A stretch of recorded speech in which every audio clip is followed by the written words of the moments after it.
Hey everyone, welcome back to the Poplar Report. We're talking today about what's going on with the electric grid here in the United States. I'm actually in Taiwan right now, but it's interesting because they use the same plugs and the 110 like we do over in the United States, which kind of took me by surprise. I was like, okay, so which adapters do I need to bring when I come over here? For those of you who've traveled overseas, you know exactly what I'm talking about. And they're like, the blade ones. I'm like, wait, that's what we use. And then I was like, well, maybe the voltage is differently. Maybe they're playing games. No, they use exactly what the United States does. But over in the United States, we rapidly need to expand our power grid. And that's something that we're really looking at. They want to put up all these solar panels and they want to set up all these windmills and they want to rebuild the entire energy grid and get everybody to stop using gas stations, but to start using charging stations, which each of these charging stations use a tremendous amount of electricity, right? They need major transformers. They need a lot of infrastructure built behind these things. And ultimately, power is going to be needed in different locations, and it's going to be coming from different locations, which means more power lines, or they're going to have to use the existing power lines in ways that they weren't originally designed for, which means a lot of transformers. And this is going to be where we're going to really hit some really nasty stuff, because the fact is that we just can't build transformers fast enough.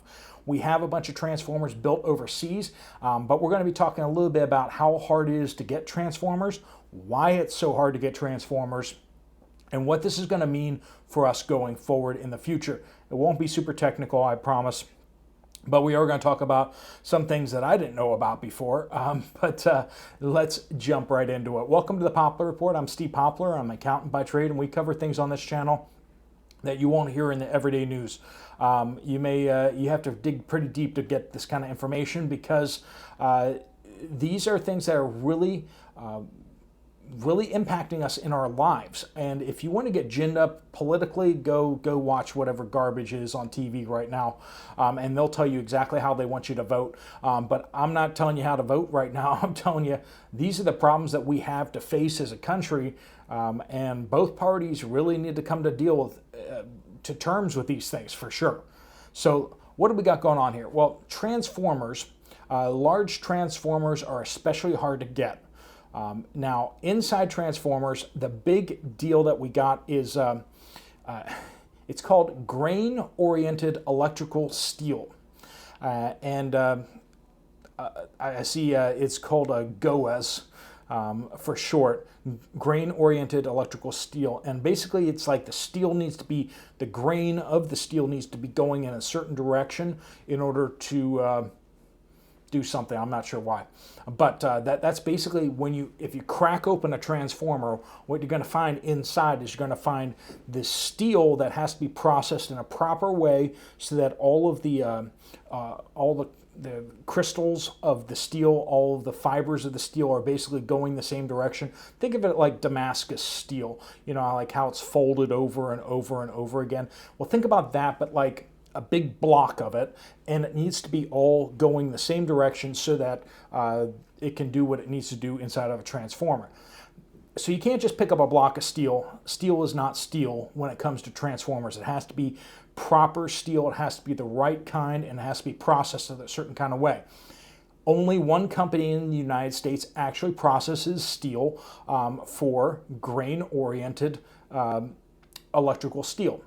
This stuff is just made by one company in the United States, and that company is losing money on that whole side of its business.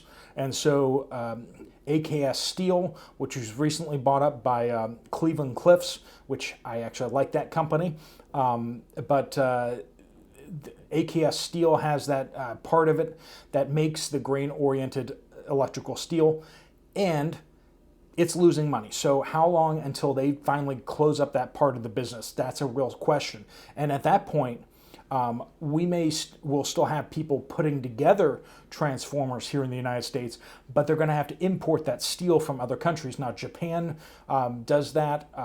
Korea, I believe, does that. And some there's a couple countries in Europe that actually have foundries that make it. But a lot of the grain-oriented electrical steel comes from, you guessed it, China. And that's why a lot of transformers are built over there as well. They have large steel works, and they do make the specialized steel that's needed for the transformers. So how bad is it right now? So large transformers, basically you're looking at it used to be 38 weeks from order to delivery. Now that's either inside the United States or from overseas, but now it's 38 months. So that's not good at all, right? That's 4 times longer. And we're seeing that across the board with transformers. Transformer lead times are now 4 times longer than they were about 3 years ago. Price increase is about 4 to 9 times more expensive than what it was 3 years ago. And we're seeing lead times for smaller transformers up to 2 years. Large transformers, like I said, they're closing in on 4 years. So 3.5 years for large transformers. Only one company in the U.S. makes the steel, but there's like about half a dozen companies inside the United States that actually make transformers. But those are a lot of specialized transformers for special uses and stuff like that. When you start getting into the large-scale transformers, you're seeing a lot of those actually constructed overseas anyway. We're going to need a lot more transformers. Why is that? Not only do we need to establish new power lines and do all sorts of grid stuff to update our grid. The problem is also that these transformers, a lot of these big transformers, have a lifespan of about 40 years. What's the average large transformer's life age right now in the United States? 38 years. 40-year lifespan projected, and the average lifespan of large transformers in the United States is 38 years. Our power lines are already expired in a lot of cases. A lot of the power lines are already beyond their original projected lifespan, and they really do need to start getting replaced nowadays. And they need to be inspected much more frequently now because at any given time, they're going to show signs of wear and they're going to need to be replaced. Power lines need to be replaced. Transformers, big transformers, lots of them. And if it takes 3+ years from order to actually getting them in place, we're going to have a serious problem here. Now, what's happened recently is that power companies as well as individual installers and stuff like that have been dipping into their supply, and they have transformers because they're constantly working and stuff like that. And what they've been doing is, even though the lead times have been getting longer, they've just been tightening up their stores, and they've been using the transformers that they have on hand. And that is causing problems because they're putting out transformers that really shouldn't be going out. Problem transformers are being put in place temporarily until they can get the proper transformer to put in there. And we're seeing that they just have a lot less on hand, so that if there's an emergency, they're not going to be able to just go to the warehouse, pull out a bunch of transformers and install them. We're going to be seeing that they're going to go back to the warehouse and it's empty. And so they're putting out a lot more orders, and this is actually causing more and more of a backlog. They're saying about how they used to be able to get things really fast when they needed them. Like these big transformers, they could get them in 3 months if they had an emergency. Now they can't get them in anything less than a year, even if it's an emergency. Now that means that if we have a large-scale hurricane or any other power event that actually causes a wide-scale damage to transformers, we're going to have a very serious problem here in the United States. And that is something that we need to be waking up to. It's not just let's redesign the whole power grid to have fairy tale and unicorn fart powered electric vehicles everywhere, which is a big concern. Redeveloping the electrical grid for that is a major undertaking, but the fact is that we can't even keep the power grid that we have functioning. And that's something that we're going to be running into more and more as we go forward. already, if you have a new home construction, if you have a new business construction, getting those transformers is becoming a real pain, a real burden. And if you have a transformer that goes off on you, you're going to be waiting a long time to get power restored to you.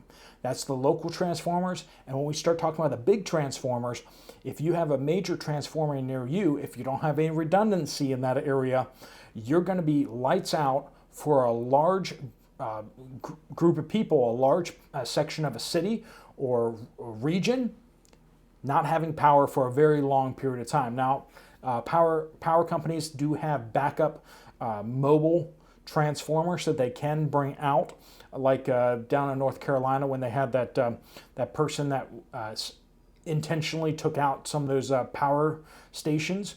They had basically one loop of their power was actually knocked out.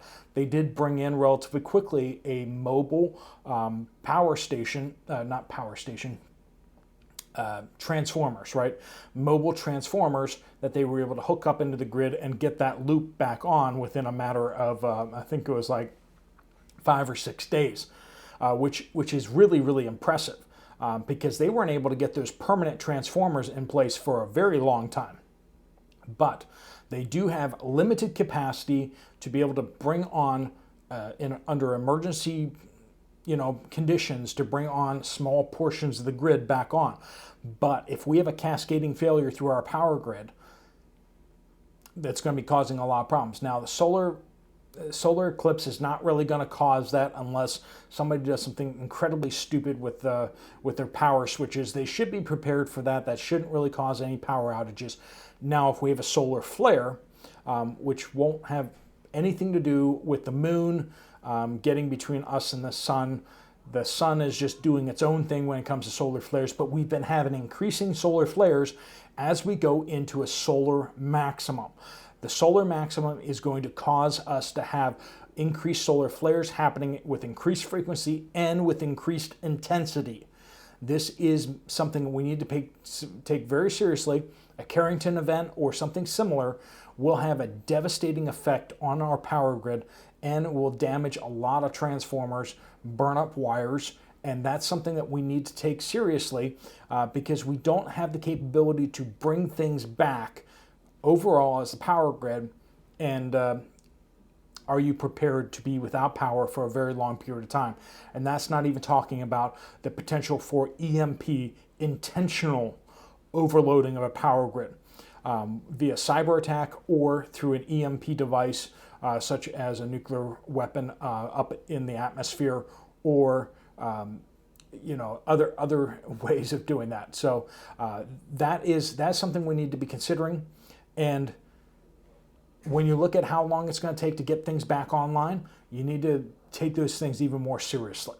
All right, friends, let me know what you guys think down in the comments down below. Thanks so much for watching. If you want to check out another video from this channel, there's one right up here. I'll see you over there, or I'll see you guys later. Steve Poplar of the Poplar Report, out.